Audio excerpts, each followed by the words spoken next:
საქართველოს უკანასკნელი მეფის გიორგი მე-12-ის შთამომავლის აქამდე უცნობი პორტრეტი. ცნობილი პორტრეტისტის ქეთევან მაღალაშვილის მიერ შექმნილმა ნამუშევარმა ახლა ბინა თეატრის, მუსიკის, კინოსა და ქორეოგრაფიის მუზეუმში დაიდო.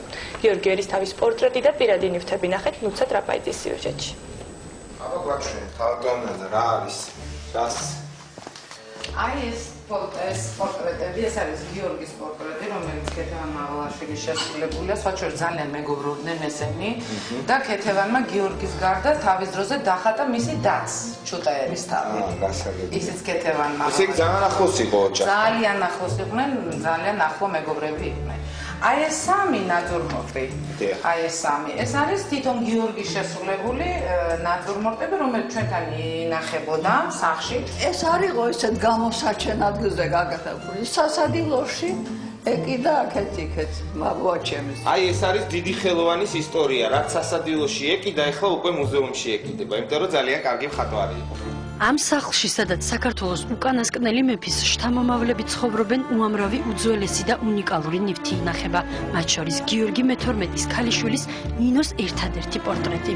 ბაბუაჩემს კოწი ერისთავს, აი წიგნი არის ეგერ. კოწი ერისთავს ჰქონდა ეს როგორც რელიკვია კედელზე.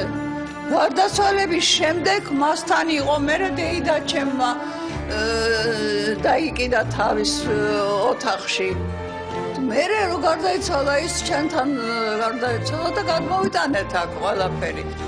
ძველი ჭაღი, ქანდაკებებიანი სანათები, უძველესი სარკე და სხვა უნიკალური ნივთები. ყველაფერი ეს ადრე გიორგი ერისთავის ძველ სახლში, ლენინგრადის ქუჩაზე 8 ნომერში ინახებოდა. ეს ისტორიული არის, იმიტომ რომ ამას ქვია კონკისტადორები, რომლებმაც ამერიკა დაიპყრეს და მებრძოლები იყვნენ. ცნობილი ქართველი პორტრეტისტის ქეთევან მაღალაშვილის მიერ დახატულმა გიორგი ერისთავის ამ პორტრეტმა საქართველოს თეატრის, მუსიკის, კინოსა და ქორეოგრაფიის მუზეუმში უკვე გადაინაცვლა. გიორგი ერისთავის შემოქმედება ძალიან მნიშვნელოვანია და საინტერესოა ქართული საზოგადოებისთვის. თქვენ იცით, რომ მის შემოქმედებაზე ძალიან ცოტა რამ არის ცნობილი. ის ორჯერ იყო გადასახლებაში, მაგრამ მაგან გაუძლო ამ გადასახლებას.